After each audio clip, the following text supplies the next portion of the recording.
Everyone wants boundaries, until they're not yours. We live in an age that celebrates the idea of setting limits.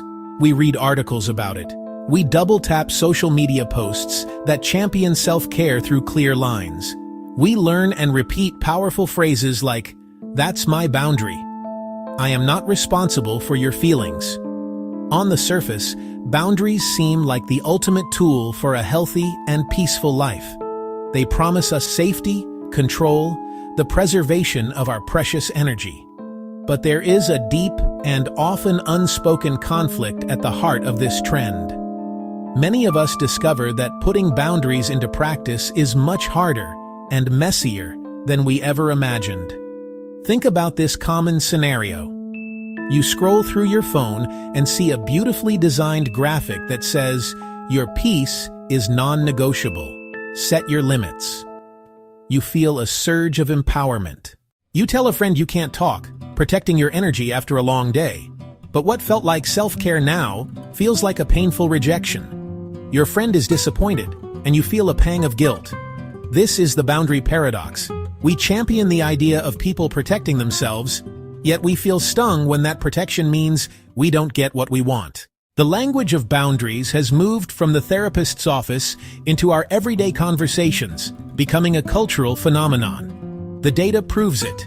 Google searches for practical advice like setting boundaries have skyrocketed, hitting an all-time high with a 25% year-over-year increase. This shows a collective hunger for simple tools to navigate the complexities of modern life. We intellectually understand boundaries, but our emotional systems haven't gotten the memo. So when we're on the receiving end of a no, a primitive part of us reacts. It feels like rejection, a personal slight. This gap between intellect and emotion is where the trouble begins. The conversation has focused on the boundary setter, neglecting the receiver. That stinging sensation you feel when someone says no is not just in your head. It is a real, measurable event happening in your brain. Groundbreaking research in neuroscience reveals a link between social pain and physical pain. When we experience social rejection, being left out, criticized, told we can't have access to someone, our brains activate the same neural networks that process physical injury. This is not a metaphor. For your brain, a broken heart can look surprisingly similar to a broken bone. A simple no can sometimes feel as sharp as a physical punch, leaving us genuinely hurt. Two key brain areas are central to this experience: anterior cingulate cortex, ACC, anterior insula. These regions belong to the brain's salience network, detecting important stimuli and processing physical and socio-emotional pain.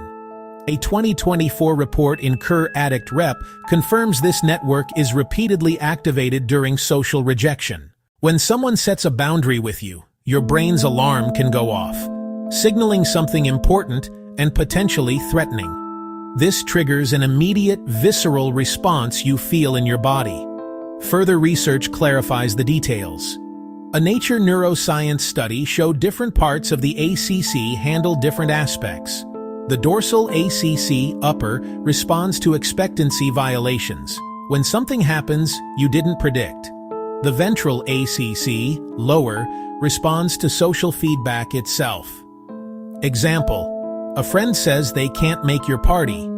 First, your brain registers surprise, dorsal ACC, then it processes the rejection, ventral ACC.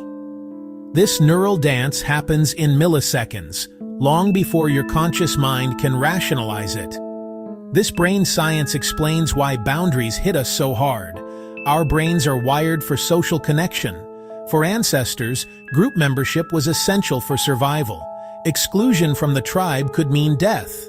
Though we no longer face that threat, our brains keep the ancient wiring. Social rejection is still perceived as a serious threat. Beyond the raw neuroscience of pain, there is another powerful psychological reason why boundaries can feel so threatening. Our very sense of who we are is deeply intertwined with how we believe others see us. Over a century ago, the sociologist Charles Horton Cooley introduced a concept he called the looking glass self. He proposed we build our self-image from a three-step process.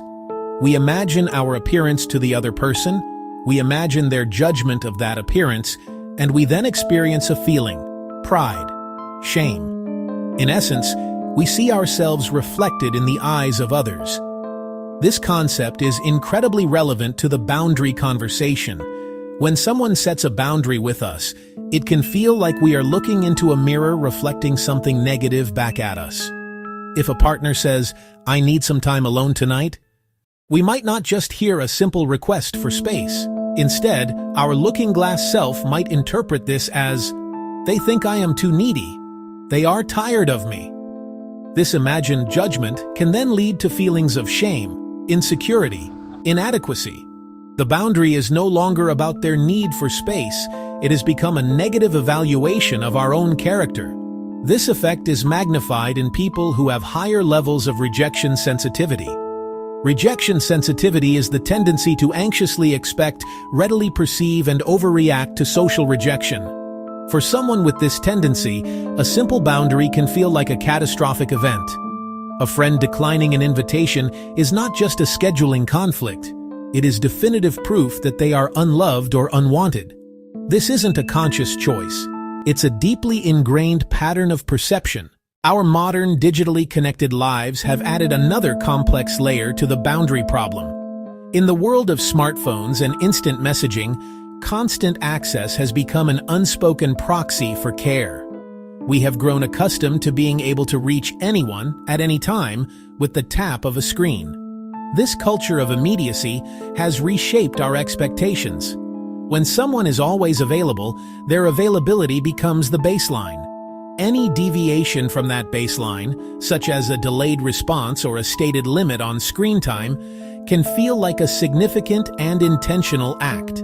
Think about the micro-anxieties of digital communication.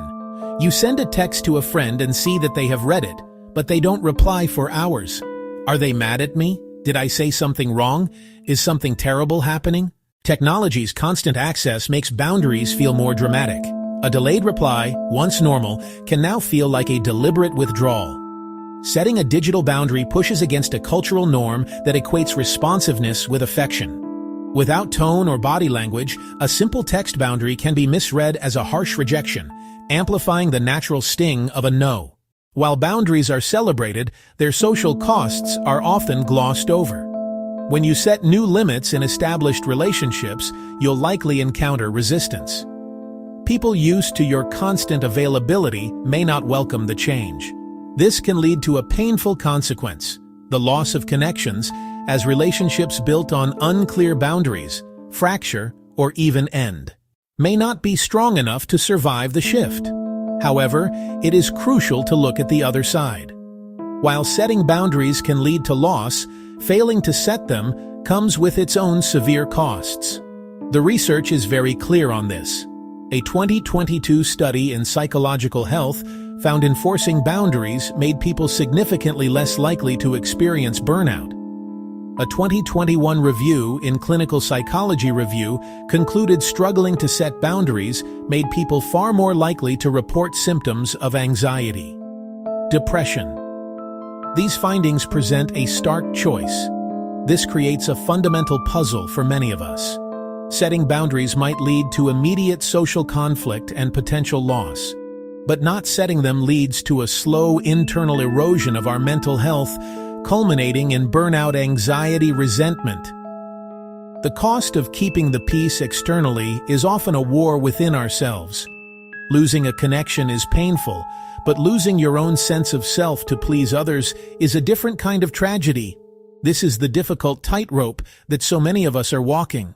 The gap between boundary theory and practice often comes down to one misunderstanding. We confuse boundaries with expectations. A boundary is a statement about what we'll do.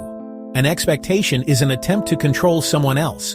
The trouble starts when we set a boundary, but secretly expect the other person to like it, or honor it without question. When boundaries are unclear, the real problem is our secret rulebook for how others must react.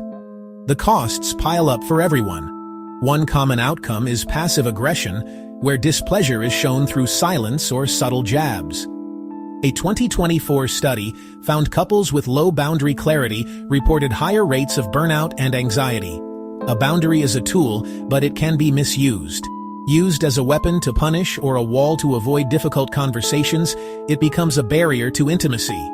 The goal is not just to have boundaries, but to have them be clear, consistent, and communicated with care. To fix this problem, we must start by reframing what a boundary is.